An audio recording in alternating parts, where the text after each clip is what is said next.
ప్రభువునందు ప్రియమైన దేవుని బిడ్డలారా, ఇంతవరకు ఈ ఆదికాండంలో 1వ అధ్యాయం నుంచి 4వ అధ్యాయం వరకు కొన్ని వాక్యములు, కొన్ని విషయాలు మనం ధ్యానించుకున్నాం. అందులో ప్రభు యొక్క ఈ లోక సృష్టి, ప్రపంచ సృష్టి, మానవ సృష్టి, ఏదైనా తోట యొక్క సృష్టి, ఆ ఏదైనా తోటలో మనిషిని పెట్టి దేవుడు ఎంతవరకు కాపాడుతూ వచ్చాడో అనే ఒక సృష్టి, తాను పాపం చేసిన తర్వాత అవిధేయుడై శాపమునకు గురి ఏదైనా తోటలోంచి బయటికి పంపబడి బయటకు వచ్చిన తర్వాత ఆదాము ఏమి చేయాలని ప్రభువు చెప్పించి ఈ రకంగా మనిషిని కాపాడుతూ వస్తున్న దేవుని యొక్క గొప్ప కార్యముల గురించి మనము ధ్యానించుకున్నాం.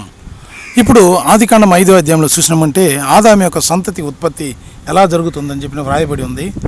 ఆదాముకు 5వ అధ్యాయంలో వచ్చినప్పుడు ఆదాముకు ఒక కుమారుడు పుడుతున్నాడు. అతనికి షేతు అని పేరు పెట్టాడు అనమాట. అలాగూ తన వంశావళి అభివృద్ధి అవుతూ వస్తూనే ఉన్నప్పుడు అదే ఆదికాండము 5వ అధ్యాయం 28వ వచనానికి వచ్చినప్పుడు లెమెక్ ఒక కుమారుని కంటున్నాడు. తనకు నోవా అని పేరు పెట్టాడు. ఎందుకంటే నోవా అనే పేరుకి వాళ్ళు పడే కష్టాల నుంచి ఒక విడుదల వస్తుందేమో అన్న ఉద్దేశంతో తాను నోవా అని పేరు పెట్టాడు అన్నమాట. ఇప్పుడు నేను అది చదువుతున్నాను, వినండి. 28వ వచనం, 5వ అధ్యాయము 28వ వచనం ఆదికాండం. లెమెకును అతని 182వ ఏట ఒక కొడుకు జన్మించాడు. అతడు ఆ కొడుకుకు నోవహు అనే పేరు పెట్టాడు. ఎందుకంటే ఇక్కడ ఉంది, చూడు విషయం చెప్తున్నాను చూడండి. ఎందుకంటే అతడు ఇలా అనుకున్నాడు, ఏమని? యెహోవా శపించిన భూమి వల్ల కలిగే మా ప్రయాసం, మా కాయా కష్టం విషయంలో ఇతడు మమ్మల్ని ఆదరిస్తాడు. చూడండి, ఒక కొడుకు పుట్టాడు. ఆదాము దగ్గర నుంచి లెమెకు వరకు వాళ్ళంతా ప్రయాసపడారు అన్నమాట, అంత బాధపడారు. ప్రభు వాళ్ళతో కూడా ఉండి వాళ్ళకు భార్యాభర్తలుగా మనుషుల్ని జతపరిచి వాళ్ళ వృద్ధిని, సంతాభివృద్ధిని చేస్తూ ఉన్నా కూడా వాళ్ళ యొక్క కష్టార్జితం అనేది ఎక్కువైపోయింది. భూమిని సాగు చేసి పండించి ఫలితార్థమైన విషయాలు వాళ్ళు తినాలనే పరిస్థితికి వచ్చారన్నమాట. అది లెమెకు సంతతి దగ్గరకు వచ్చినప్పుడు లెమెకు ఆ బాధ ఎలా ఉంటుందని చెప్పి తాను తెలుసుకున్నాడు.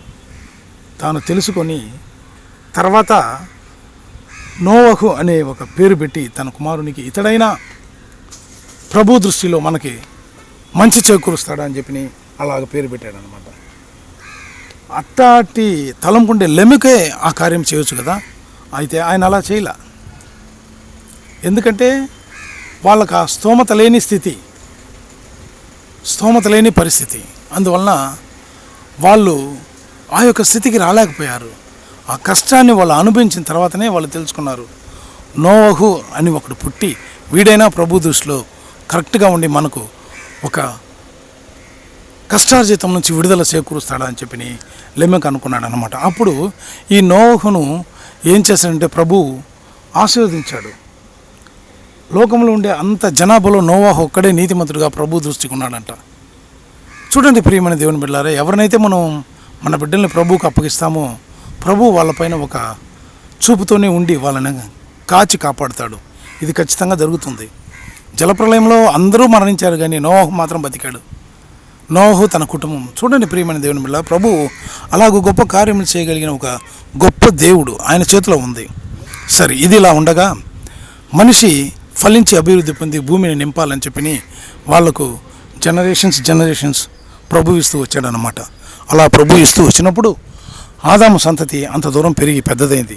6వ అధ్యాయంలోకి వచ్చినప్పుడు ఏమైందంటే, లోకంలో జనాభా విస్తరించడం ఆరంభించిన రోజుల్లో వారికి కూతుర్లు పుట్టినప్పుడు మనుషుల కూతుర్లు అందగత్తెలని దైవకుమారులు చూచి తమకిష్టం వచ్చిన స్త్రీలను చేపట్టారు.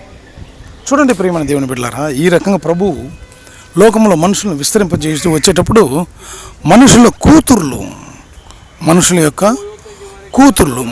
కూతుర్లు వచ్చేసి అందగత్తెలు అని చెప్పిన దైవకుమారులు చూశారంట. చూసి వాళ్ళు ఏం చెప్పారంటే, వాళ్ళ ఇష్టానికి వచ్చిన ఒక్కొక్క స్త్రీని, ఒక్కొక్క ఆడపిల్లని వాళ్ళ చేత పట్టేసి వాళ్ళకు భార్యలుగా ఉంచుకున్నారు. చూడండి ప్రియమైన దేవుని బిడ్డలారా, వ్యభిచారం ఫస్ట్ ఇక్కడే ప్రారంభించబడింది. సాతాను వలన వ్యభిచారం ప్రారంభించబడింది. ఎందుకంటే సాతాను యొక్క ఉద్దేశం దేవుని ప్రణాళికలను పగలగొట్టడమే, దేవుని ప్రణాళికలో జరగకుండా చేయడమే సాతాను యొక్క ఉద్దేశం. అందువలన సాతాను ఏం చేస్తున్నాడంటే, దేవుడు ఒక ప్రణాళిక వేసి దీన్ని ఇలాగూ స్మూత్గా తీసుకొని పోదామని వేస్తే ఆ ప్రణాళికను పగలగొడుతున్నాడు అనమాట. అందువలన ప్రభు ఏం చేశాడంటే ఆ ప్రణాళికను నెరవేర్చేదానికి ప్రభువే మానవ రూపంలో ఈ లోకానికి వచ్చి సిలువలో మరణించి మనకు రక్షణ ఏర్పాటు చేసింది కాకుండా సాతాను ప్రణాళికలు ఎలాగ పగలగొట్టాలనే విషయాన్ని కూడా మనకు నేర్పించిపోయాడు. ఎందుకంటే ఆయన జయించాడు కదా సాతాన్ని. ఆ రకంగానే సాతాను యొక్క ప్రణాళికలను ఎలాగ పగలగొట్టాలనేది ప్రభు మనకు నేర్పించిపోయాడు అనమాట. కాబట్టి ప్రియమైన దేవుని బిడ్డలారా, మనము దేవుని మాటకు లోబడి ఆయన పరిశుద్ధ మార్గంలో నడిచి సాతాను యొక్క ఒక్కొక్క క్రియను, సాతాను మనపై ప్రయోగించే ఒక్కొక్క బాణమును మనం విరుగొట్టుతూ జీవిస్తూ వచ్చామంటే, ప్రభు మార్గంలో పరిశుద్ధంగా మనం జీవించామంటే ఖచ్చితంగా మనము సాతాన్ని జయించగలం, పరలోక రాజ్యానికి పోయి చేరగలం. ఎందుకంటే ఈ వాక్యంలో మనం చూసినప్పుడు ప్రభు క్లియర్గా ఇక్కడ ఏం చెప్తున్నాడు అని అంటే, నేనే మార్గం సత్యము జీవమునై ఉన్నానని చెప్తున్నాడు అనమాట. ఆయన మార్గం ఎలాంటి మార్గం అంటే సాతాను జయించగలిగే మార్గం, జయించే మార్గం. హెబ్రీ పత్రికలో రాయబడి ఉంది, జయించు వారికి సహాయం చేయుటకు ఆయన సిద్ధంగా ఉన్నాడని చెప్పి హెబ్రీ పత్రికలో రాయబడి ఉంది. ఎందుకంటే ఈ వాక్యం ఎందుకు చెప్తున్నానంటే ప్రియమైన దేవుని బిడ్డలారా, ప్రభువు ఆయన యొక్క ప్రణాళికను నెరవేర్చుటకు నిన్ను నన్ను ఉపయోగించుటకు ఆయన సంసిద్ధుడిగా ఉన్నాడు. ప్రభు యొక్క ప్రణాళికను నెరవేర్చుటకు మనుషులమైన మనమే ప్రభు యొక్క ప్రణాళికలను మనం ఈ లోకంలో నెరవేర్చడం వీలు పడుతుంది. ఎందుకంటే సాతాను ఈ లోకంలో ఎవరిని మింగుదమాని గర్జించే సింహంలా తిరుగుతున్నాడు కాబట్టి వాడు ప్రతి ఒక్క మనిషిని మింగుటకే చూస్తున్నాడు, కానీ ప్రభు యొక్క ప్రణాళికను నెరవేర్చడానికి వాడు ఇష్టపడడు. కాబట్టి ప్రతి ఒక్క మనిషి యొక్క పాపమును ఎత్తి చూపించి గుచ్చుతూనే ఉంటాడనమాట. అలాగే కయ్యూను హేబేలును చంపినప్పుడు తన పాపాన్ని ఎత్తి చూపించి తను గుచ్చి చంపాడు. అందుకే కయ్యూను అంటాడు, నన్నెవరు చంపకుండాన్నట్లు నన్ను నువ్వు కాపాడు, ఎందుకంటే నీ యొక్క సన్నిధి నుంచి నేను దూరంగా తోయబడుతున్నా కదా అంటాడు. చూడండి ప్రియమైన దేవునిలా, ఆ కాలంలో హేబేలును కయ్యూను చంపేసిన తర్వాత ఎవరున్నారు? ఆదాము, హవ్వ, కయ్యూను, ముగ్గురే కదా. మరి ఈ ముగ్గురు ఉన్నప్పుడు కయ్యూను ఎవరు చంపుతారని ఆయనకు భయం వచ్చింది. ఆదాము చంపాలా లేదంటే హవ్వ చంపాలా? వీళ్ళిద్దరు చంపరు కదా, తన బిడ్డను ఎలాగ చంపుతారు? చంపాలని తీర్మానం చేస్తే వీళ్ళిద్దరే చంపాలి. అప్పుడు కయ్యూను ఎవరు చంపుతారు? ఎవరు చంపరు. అయితే తనకు వచ్చిన భయం చూడండి ఎలాగుందో. ఆ విధంగానే ఈ కాలంలో ఎంత పరిశుద్ధమైన జీవితం జీవిస్తున్న ప్రతి వ్యక్తికి సాతాను ఏం చేస్తాడంటే తన చిన్ననాటి పాపముని జ్ఞాపకం చేసి గుర్తు తెప్పించి నీవింత పాపివి, నువ్వెట్లా దేవుని కార్యములు చేస్తావు, నువ్వెట్లా పరిశుద్ధ కార్యంలో పాల్గొంటావు అని చెప్పి మనిషిని గుచ్చుతూనే ఉంటుందన్నమాట. ఇలాంటి స్థితులలో నుంచి మనము బయటికి రావాలా, ప్రభు సన్నిధిలో జీవించాలా అట్లాగో అని అంటే ప్రభు సహాయమును తీసుకొని పరిశుద్ధమైన మార్గంలో మనము జీవిస్తూ, సాతానా ప్రభు నిన్ను జయించాడు, ఆయన నాకు సహాయం చేస్తాడని చెప్పి మనము దేవుని మార్గంలో పోయామంటే ఖచ్చితంగా మనము సైతాన్ని జయించి పరలోక రాజ్యంను చేరగలం. ప్రార్థించుకుందాం. జీవం కలిగిన దేవ, దయగలిగిన తండ్రి, మీ యొక్క పరిశుద్ధమైన పాదములు స్తోత్రములు. ఈ యొక్క ఉదయకాల సమయంలో ఈ యొక్క వాక్యం ధ్యానించుకుంటూ మీరు ఇచ్చిన కృపను బట్టి మీకు వందనములు ప్రభువా. అనేక రహస్యమైన కార్యములను మాకు చూపించున్నావు, మీకు స్తోత్రములు.